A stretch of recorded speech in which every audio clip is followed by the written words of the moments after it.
பால் பொருட்பால். இயல் குடியியல். அதிகாரம் நன்றியில் செல்வம். குறள் எண் 1009. அன்பு ஒரீ தன் செற்றே அறம் நோக்காதே ஈட்டிய உன் பொருள் கொள்வார் பிற. அன்பு ஒரீ தன் செற்றே அறம் நோக்காது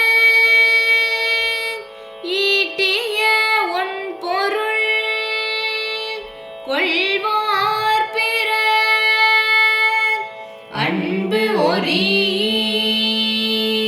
தன் செற்றே அறம் நோக்காது ஈட்டிய உன் பொருள் கொள்வார் பிற.